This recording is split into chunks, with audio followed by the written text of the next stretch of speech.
الطبع صاحب بہت شکریہ. پاکستان میں جو top 3 in terms of revenue business houses ہیں ان میں سے آپ ہیں. آپ کا سب سے بڑا سیمنٹ مینوفیکچرنگ پلانٹ ہے, پاکستان میں ہی نہیں ہے بلکہ آپ عراق, کانگو, وہاں پر بھی آپ کے سیمنٹ بنانے کے پلانٹس ہیں. اب فائنلی آپ کو لگتا ہے جب حکومت کا دعویٰ ہے کہ ایک بزنس فرینڈلی انوائرمنٹ بن رہا ہے کہ آپ مزید انویسٹ کریں, آپ کا کانفیڈنس بحال ہو رہا ہے اس وقت پاکستان کی معیشت میں؟ شاذب بھائی, آئی تھنک جو کانفیڈنس لیول کی بات ہو رہی ہے نا, تو میں تو آئی تھنک پروگرام اسی سے سٹارٹ کرتے ہیں کہ ابھی جو کانفیڈنس لیول ہے وہ ہسٹوریکلی لو ہے پاکستان کے اندر. اور اس کی وجوہات یہ ہیں کہ جب نئی government I P T I کی, اس وقت 2 بڑے مسئلے تھے. ایک فسکل ڈیفیسٹ کا تھا, ایک کرنٹ اکاؤنٹ ڈیفیسٹ کا تھا.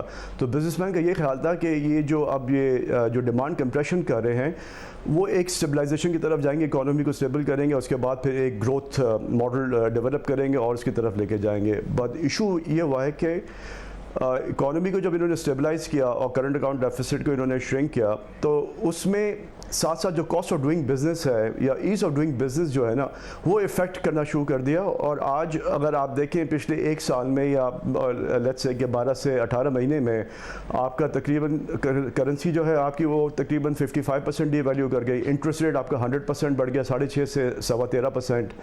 آپ کے جو بجلی کے جو ٹیرف ہیں, اسپیشلی جو آپ کے جنرل انڈسٹری کے ہیں, میں 5 ایکسپورٹ سیکٹر کی آپ سے بعد میں بات کروں گا, ابھی جنرل انڈسٹری کی ہم بات کر رہے ہیں, تو اس میں تقریباً 75% جو انہوں نے گیس کا ٹیرف بڑھا دیا. اسی طریقے سے انہوں نے بجلی کی جو ٹیرف ہے وہ بھی تقریباً 70 سے 75% بڑھا دیے ہیں. اور ساتھ ساتھ انہوں نے وہ ڈیسیشنز کیے ہیں جس سے جو کاسٹ ہے ہماری وہ فردر جو ہے وہ بڑھ گئی ہے. ایکسل لوڈ انہوں نے امپلیمنٹ کر دیا بغیر انڈسٹری کے کنسلٹیشن کے کہ اس کے امپیکٹ کیا ہوں گے. اس کے بہت ہی نیگیٹو امپیکٹس ہیں جی. مطلب اس میں ایک تو آپ کی انفلیشن بھی بڑھے گی بیکاز پاکستان میں انفراسٹرکچر اویلیبل نہیں ہے.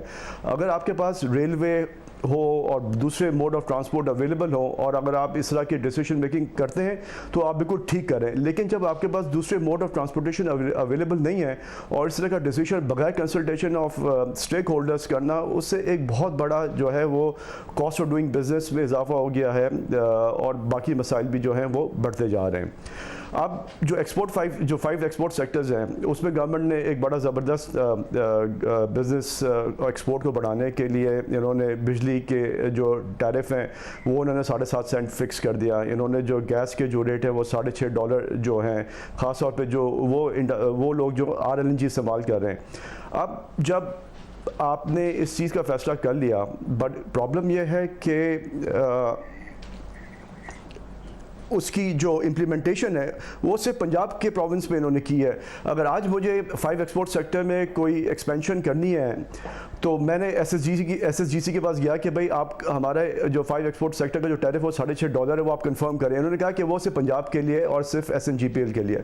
تو اس طرح کی اگر امپلیمنٹیشن آپ نہیں کریں گے اور ایکسپیکٹ کریں گے کہ ایکسپورٹ بڑھ جائے تو ایکسپورٹ تو نہیں بڑھے گی. ہاں, ایکسپورٹ جو تقریباً $1 سے $2 بلین بڑھا دینا is not a solution for Pakistan.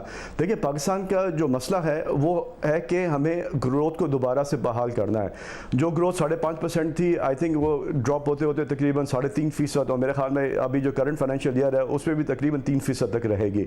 اس میں جو ایک سلور لائننگ ہے وہ صرف ایگریکلچر سائٹ پہ کہ انشاءاللہ امید ہے کہ جو کراپ کی سائز ہیں جس میں کاٹن ہے, رائس ہے, ویٹ ہے, اس میں شاید گروتھ کی ایکسپیکٹیشنز ہیں.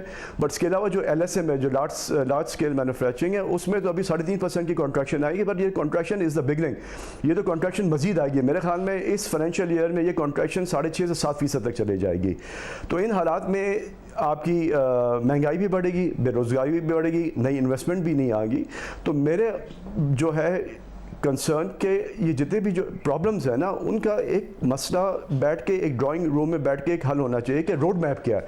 آج اتنی انسرٹنٹی بڑھ گئی ہے بزنس سیکٹر میں کہ آگے پتہ ہی نہیں کہ روڈ میپ کیا ہے. مطلب انویسٹمنٹ کریں کہ نہ کریں. مطلب اگر آج آپ مجھ سے سوال پوچھیں کہ آپ کا پلان کیا کہ اگلے سالوں میں آپ انویسٹمنٹ کریں گے, تو میں کہوں گا نہیں, میں بالکل انویسٹمنٹ نہیں کروں گا. بیکاز جو انویسٹمنٹ کر دی ہے اس کو چلانے کے لیے اتنے ڈیفیکلٹیز اور اتنے مسائل بڑھ گئے ہیں کہ آگے تو انویسٹمنٹ کرنا اور سوچنا بھی میرے خیال میں امپاسبل ہے.